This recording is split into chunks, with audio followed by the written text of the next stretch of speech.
despite Tossgirl's best efforts, able to take them both down. And now we're seeing what happens when Tossgirl decided to go for immediately going for the Wraith instead of getting Control Tower and cloaking up first, and that's why Boxer was able to defend against that. If Tossgirl had gone for the Control Tower first and just been producing off of one port, Boxer not only would not have known that there was 2-port Wraiths, but also would not have been able to have the cloaking advantage, and she would have had cloaking up as well, and Boxer would have been in even more trouble there. I think that's just a little mistake by Tossgirl. I think that she would have been much better off just going for Control Tower first. That is usually what I've seen players do, is go for cloaked Wraiths off the bat instead of producing massive Wraiths to start. But Tossgirl trying to do a little something different, and unfortunately not able to end it there, because if she had gotten cloaking up, she might have actually been able to more or less end the game, which is by getting such a huge advantage by killing off so many SCVs and delaying production so much. And Boxer actually producing a command center inside of his base, going to try and take his second base. I don't see Tossgirl producing a command center at the moment, and now it looks like the Wraiths might be on a collision course. Tossgirl coming back in with her Wraiths, and Boxer trying to counter, but Boxer's actually Wraiths not in the right position. They are going to take down this Vulture pretty easily, but not going to be able to do much else. And Boxer cloaking up here, and Reach cloaking, and Tossgirl cloaking up as well.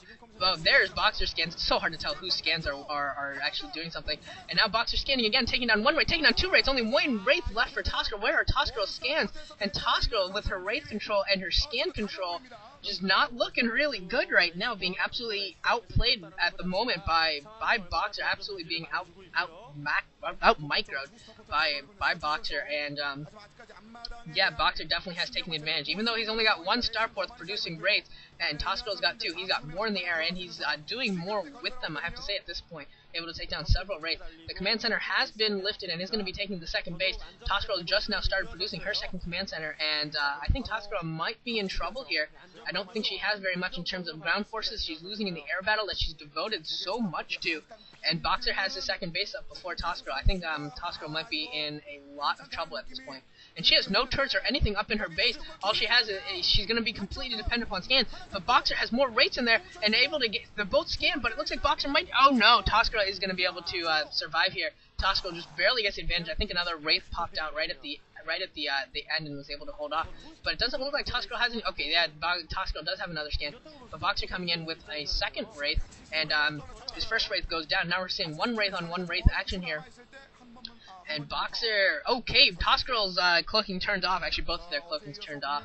And Boxer just looking very, very concentrated. He actually looks quite comfortable, I have to say. And Tossgirl's command center is finally finished and lifting off and going to her national expansion. But Boxer's was probably a full minute or so earlier. And Boxer coming out with 3 tanks right now. No vultures, just pure tanks. And Tossgirl, I don't know if she knows that this is coming, but she could be in some big trouble. She's only now throwing down her second factory. And Boxer with 3 tanks and an SCV to repair might actually be able to do a lot of damage. Tossgirl has 2 tanks out right now. But if she doesn't get another tank out ASAP, she could be in huge, huge trouble. Actually, Boxer only now getting his second factory up as well. Both players playing about the same in that department. And here comes Boxer with his tanks and getting the first volley off as well. Able to take down the first tank. There's only 1 tank left, but there are SCVs coming off the line for Tossgirl. Going to try and fight off these tanks, and they might actually be able to get 1 tank. Yeah, 1 tank of Boxer's does go down, and they both also trade off an SCV or 2, so that's pretty even here at the moment. Tossgirl coming back in with Wraiths, but Boxer has more Wraiths. Boxer winning the air battle again here. Boxer again winning the air battle, and he's going to be able to go in here and start picking at this siege tank, and that's going to be very hard for Tossgirl to do anything about, because Boxer now can come in with his 2 siege tanks as well, and if Tossgirl tries to counter with hers, even with repairs, she's not going to survive here, and that tank is in so much trouble. And now a second tank has been brought up by Tossgirl, and 1 tank for each player goes down, and now the second tank for Tossgirl goes down, so Tossgirl has no tanks in the air right now, and Boxer has 2 Wraiths and a siege tank harassing her natural expansion, and Tossgirl is in a little bit of a troubling spot here. Boxer throwing down 3 more factories, able to get to 4 factories now, and Tossgirl, we'll see how many factories she has. I see 2 factories, don't see any more, only 2 factories. She does have the armory up, not spinning, and Boxer also had his armory up. I didn't see it spinning, but it does have Goliaths out, so now he's not going to be completely dependent upon Wraiths in order to defend against against Tossgirl's rates, so he definitely has an advantage here as well. And Boxer coming in with his rates again, harassing these siege tanks. Tossgirl really needs to get some Goliaths, some turrets, some more rates, some sort of anti-air. And Tossgirl looks like she might actually be going down right here. She's gonna lose first tank, second tank goes down. She might actually be able to take down the first tanks of Boxer. Yeah, she does take down one tank of Boxer, but now she has no military units, one Goliath coming in, but that's just not going to be enough against all of these forces from Boxer. They are going to force these rates to run away, but Boxer absolutely has a stronger ground mechanized force right now, and he's going to be able to start picking off SCVs, going to be able to start picking at this Goliath. This Goliath is going to go down, and now here come the SCVs, but this is really bad for Tossgirl. Tossgirl is going to be losing a lot of SCVs here. Might actually be able to clean this up with SCVs. She does take down one of the Goliath, but no, she GG's. She is not able to clean it up. Tossgirl is going to go down to the Emperor Boxer. Boxer able to finish it with a great tank push with his Wraith, absolute outclassing Tossgirl's Wraith Micro despite only working off of one starport. The fact that he went for Cloak first and Tossgirl did not, I think, might have been the determining factor in that game. If Tossgirl had gone for Cloak, I think she might have actually been able to done so much damage that Boxer might not have been able to come back.